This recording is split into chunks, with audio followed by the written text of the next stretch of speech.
গুৱাহাটীলৈ অহা যান-বাহনৰ পথ সালসলনি কৰা হৈছে আৰু ইতিমধ্যে যান-বাহন আৰক্ষীয়ে এই নিৰ্দেশনা জাৰি কৰিছে আৰু যেহেতু যোৰাবাটত যান-জঁট বৃদ্ধি পাইছে আৰু যাৰ বাবে এই নিৰ্দেশনা জাৰি কৰিছে যান-বাহন আৰক্ষীয়ে আৰু এই মুহূৰ্তৰ এটা জৰুৰী খবৰ যোৰাবাটত যান-জঁট যান-বাহন আৰক্ষীৰ নতুন পথ নিৰ্দেশনা যোৰাবাটত যেহেতু যান-জঁট বৃদ্ধি পাইছে আৰু যাৰ বাবে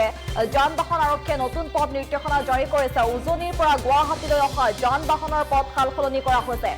গুৱাহাটীলৈ অহা যান-বাহনৰ পথসমূহ সালসলনি কৰা হৈছে যিহেতু যোৰাবাটত যান-জঁট বৃদ্ধি পাইছে আৰু যাৰ বাবে যান-বাহন আৰক্ষীয়ে নতুন পথ নিৰ্দেশনা জাৰি কৰিছে যোৰাবাটৰ পৰা খানাপাৰা হৈ গুৱাহাটী যান-বাহনৰ প্ৰৱেশ নিষিদ্ধ কৰা হৈছে যোৰাবাটৰ পৰিৱৰ্তে দিগাৰু পাথৰকুৱাৰী হৈ কৰিব লাগিব গুৱাহাটীত প্ৰৱেশ যেহেতু যোৰাবাট হৈ খানাপাৰাত প্ৰৱেশ কৰে গুৱাহাটী যান-বাহনৰ সেই প্ৰৱেশ নিষিদ্ধ কৰা হৈছে আৰু ইয়াৰ পৰিৱৰ্তে যোৰাবাটৰ পৰিৱৰ্তে দিগাৰু পাথৰকুৱাৰী হৈ কৰিব লাগিব গুৱাহাটীত প্ৰৱেশ মায়ং চন্দ্ৰপুৰ নাৰেংগী হৈ গুৱাহাটীত আহিব লাগিব এতিয়া ব্যক্তিগত বাহনসমূহ উজনিৰ পৰা গুৱাহাটীলৈ অহা সকলো গধুৰ বাহনৰ ক্ষেত্ৰতো নতুন নিৰ্দেশনা জাৰি কৰা হৈছে কলিয়াবৰ তিনিআলি হৈ বাইহাটাৰে গুৱাহাটীলৈ আহিব লাগিব গধুৰ বাহনসমূহ নগাঁও মৰিগাঁও মেঘালয়ৰ পৰা অহা গধুৰ বাহনক লৈ এই নিৰ্দেশনা জাৰি কৰা হৈছে দিনত যোৰাবাট হৈ গুৱাহাটীত প্ৰৱেশত সম্পূৰ্ণ নিষেধাজ্ঞা জাৰি কৰা হৈছে নামনি অসমৰ পৰা যাবলগীয়া বাহনৰ ক্ষেত্ৰত কোনো বাধা নাথাকিব নিশা 10 বজাৰ পৰা পুৱা 6 বজালৈকেহে যোৰাবাট হৈ আহিব পাৰিব বাহনসমূহ কেৱল নিশা 10 বজাৰ পৰা পুৱা 6 বজালৈকেহে যোৰাবাট হৈ আহিব পাৰিব বাহনসমূহ আৰু প্ৰায় 2 মাহ লাগিব পথ নিৰ্মাণৰ বাবে আৰু যাৰ বাবে এই নিৰ্দেশনা যান-বাহন আৰক্ষীয়ে নতুন পথ নিৰ্দেশনা জাৰি কৰিছে যিহেতু পথ নিৰ্মাণ চলি আছে আৰু পথ নিৰ্মাণৰ বাবে যোৰাবাটত যান-জঁট এতিয়া বৃদ্ধি পাইছে আৰু তাৰ প্ৰতি লক্ষ্য ৰাখি যান-বাহন আৰক্ষীয়ে নতুন পথ নিৰ্দেশনা জাৰি কৰিছে উজনিৰ পৰা যিসমূহ গুৱাহাটীলৈ অহা যান-বাহন আছে সেই যান-বাহনৰ পথ সালসলনি কৰা হৈছে যোৰাবাট খানাপাৰা হৈ গুৱাহাটী যান-বাহনৰ প্ৰৱেশ নিষিদ্ধ কৰা হৈছে যোৰাবাটৰ পৰিৱৰ্তে এতিয়াৰে পৰা দিগাৰু পাথৰকুৱাৰী হৈ কৰিব লাগিব গুৱাহাটীত প্ৰৱেশ মায়ং চন্দ্ৰপুৰ নাৰেংগী হৈ গুৱাহাটীত আহিব লাগিব ব্যক্তিগত বাহনসমূহ উজনিৰ পৰা গুৱাহাটীলৈ অহা সকলো গধুৰ বাহনৰ নতুন নিৰ্দেশনা জাৰি কৰা হৈছে কলিয়াবৰ তিনিআলি হৈ বাইহাটাৰে গুৱাহাটীলৈ আহিব লাগিব গধুৰ বাহনসমূহ নগাঁও মৰিগাঁও মেঘালয়ৰ পৰা অহা গধুৰ বাহনক লৈ নিৰ্দেশনা জাৰি কৰা হৈছে দিনত যোৰাবাট হৈ গুৱাহাটীত প্ৰৱেশত নিষেধাজ্ঞা আৰোপ কৰা হৈছে নামনি অসমৰ পৰা যাবলগীয়া বাহনৰ ক্ষেত্ৰত কোনো ধৰণৰ অৱশ্যে বাধা নাথাকিব নিশা 10 বজাৰ পৰা পুৱা 6 বজালৈকে যোৰাবাট হৈ আহিব পাৰিব বাহনসমূহ আৰু যেহেতু প্ৰায় 2 মাহ লাগিব পথ নিৰ্মাণৰ বাবে আৰু 2 মাহৰ বাবে গতিকে এই নিৰ্দেশনা জাৰি কৰিছে যান-বাহন আৰক্ষীয়ে যোৰাবাটত যিহেতু পথ নিৰ্মাণৰ বাবে যান-জঁট বৃদ্ধি পাইছে তাৰ প্ৰতি লক্ষ্য ৰাখি এই নিৰ্দেশনা জাৰি কৰা হৈছে আপোনালোকে নিশ্চয় অৱগত যে যোৱা 4-5 দিন ধৰি আমাৰ যোৰাবাট খানাপাৰা যিটো নেশ্যনেল হাইৱে আছে নেশ্যনেল হাইৱে 27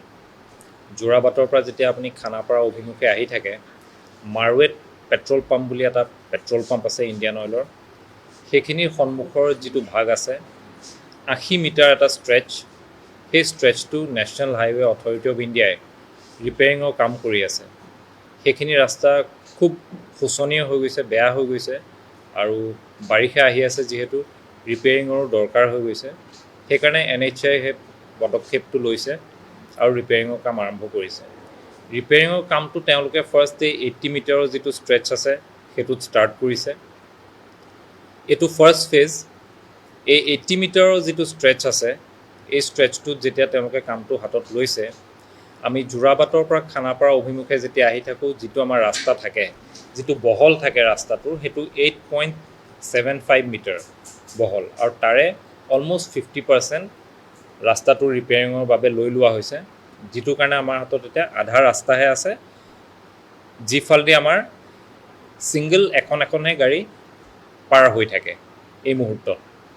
আৰু যিবাবে সেইখিনি জেগাত বটলনেক এটাৰ সৃষ্টি হৈছে আৰু শ্ল' হৈ গৈছে গাড়ীখিনি এতিয়া এইটো ফাৰ্ষ্ট ফেজ হ'ল ছেকেণ্ড ফেজত NHAই আমাক জনোৱা মতে তেওঁলোকে অলপ দূৰ আগলৈ গৈ সেই একেটা ৰাস্তাতে যিটো আমাৰ পাহাৰৰ ওপৰত হনুমান মন্দিৰ এটা আছে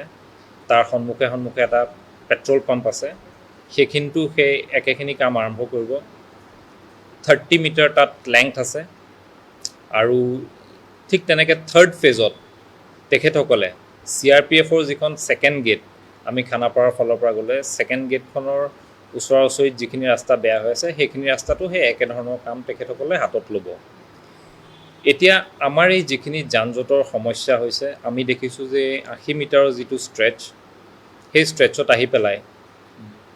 দুখনকৈ যিখিনি গাড়ী আহি আছিলে, এই ষ্ট্ৰেচটোত আহি পেলাই ছিংগল লাইনত আহিবলগীয়া হয়, যিটো কাৰণে এটা সোপা মাৰি ধৰে গাড়ীখিনি। আৰু ইয়াত আমি দেখা পাইছোঁ যে ইয়াত সৰু গাড়ীও আহি থাকে, ডাঙৰ গাড়ীও আহি থাকে। বিশেষকৈ ডাঙৰ গাড়ীখিনি অহাৰ কাৰণে সৰু গাড়ীখিনি ওলাব নোৱাৰা এটা অৱস্থা হৈ গৈছিলে। সেই মৰ্মে আমি ঊৰ্ধ্বতম কৰ্তৃপক্ষৰ লগত কথা পাতিলোঁ আৰু নিৰ্দেশ অনুযায়ী আমি কিছু ৰেগুলেশ্যন আনিবলৈ চেষ্টা কৰিছোঁ। আমি সেই বিষয়ে গুৱাহাটী যান বাহন আৰক্ষীৰ ফালৰ পৰা আপোনালোকক সেইখিনি অৱগত কৰিব বিচাৰিছোঁ জনসাধাৰণৰ সুবিধাৰ স্বাৰ্থত। আমাৰ গুৱাহাটী অভিমুখে যিখিনি উজনি অসমৰ পৰা গুডছ কেৰিং ভেহিকলছ আহিব, মানে সামগ্ৰী লৈ পেলাই যিখিনি গাড়ী আহিব, সেইখিনি নগাঁও জিলাৰ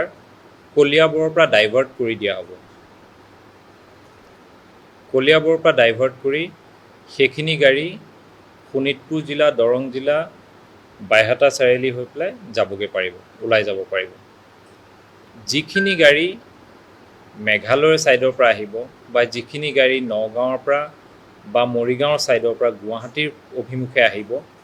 সেইখিনি গাড়ী আমি একোটা স্থানত ৰখাই দিম। একোটা স্থানত ৰখাই দিয়া যাব আৰু ৰাতি 10 বজাৰ পৰা ৰাতিপুৱা 6টা বজালৈ তেখেতসকলক আমাৰ মহানগৰীৰ ফালে এণ্ট্ৰি কৰিবলৈ দিয়া হ'ব। যিখিনি গাড়ী আমাৰ লোৱাৰ আছামৰ ফালৰ পৰা আপাৰ আছামলৈ যাব, সেইখিনি গাড়ীৰ ক্ষেত্ৰত কোনো ধৰণৰ ৰেষ্ট্ৰিকশ্যন নাথাকিব। সেইখিনি গাড়ী ফ্ৰীলি যাব পাৰিব, একো অসুবিধা নাথাকে। আৰু যিখিনি আমাৰ সৰু গাড়ী, ডাঙৰ গাড়ীখিনিতো এইখিনি হৈ গ'ল। যিখিনি আমাৰ সৰু গাড়ী থাকে, LMV থাকে, ৰাইজে যিখিনি নিজে চলাই আহিব পৰা গাড়ী থাকে, সেইখিনি গাড়ীৰ ক্ষেত্ৰত আমি এটা আহ্বান জনাম ৰাইজক যে তেখেতসকলৰ সুবিধাৰ স্বাৰ্থত তেখেতসকলৰ যাতে বহুমূলীয়া সময় অপচয় নহয়, যদি তেওঁলোকে ইচ্ছা কৰে তেতিয়াহ'লে আমি অল্টাৰনেটিভ ৰুট কেইটামান চাই থৈছোঁ। যদি কোনোবা উজনিৰ ফালৰ পৰা আহি থাকে, তেতিয়া আমাৰ যিটো ডিগাৰু পইণ্ট আছে, ডিগাৰু পইণ্টৰ পৰা তেখেতসকল যাব পাৰিব। ডিগাৰু পইণ্টৰ পৰা তেখেতসকল আমচিং যোৰাবাট হৈ আৰ্মি কেম্পৰ ভিতৰেদি গৈ পাথৰকুঁৱাৰী ওলাব পাৰিব। ছেকেণ্ডলি, যদি কোনোবাই ডিগাৰু পইণ্টৰ পৰা গৈ চন্দ্ৰপুৰ হৈ যাব বিচাৰে, সেইটোও এটা ৰুট আছে। চন্দ্ৰপুৰ হৈ, পানীখাইটি হৈ, নাৰেংগী হৈ ওলাব পাৰিব। যদি কোনোবাই উজনিৰ ফালৰ পৰা আহি থাকোঁতে চামতাৰ পৰা সোমাব বিচাৰে, মায়ং হৈ, পানীখাইটি হৈ, চন্দ্ৰপুৰ এনেকৈ হৈ পেলাই নাৰেংগী ওলাব পাৰিব। আৰু যদি কোনোবাই জাগিৰোডৰ ফালৰ পৰাও সোমাব বিচাৰে, ঠিক সেইমতে চন্দ্ৰপুৰ হৈ যাব পাৰিব। এইখিনি আমি ৰাইজক আমাৰ ফালৰ পৰা আহ্বান জনাইছোঁ, যাতে এইখিনি ৰুট যদি তেখেতসকলে লয়, তেতিয়া ইয়াত যিটো জাম সৃষ্টি হৈ আছে, এই জামৰ পৰা তেওঁলোকে ৰেহাই পাব পাৰিব। আৰু আমি গুৱাহাটী যান বাহন আৰক্ষী আমি সষ্টম হৈ আছোঁ, আমি লাগি আছোঁ যাতে যিমানখিনি আমি পাৰোঁ, আমি যাতে সুচল কৰি ৰাখিব পাৰোঁ আমাৰ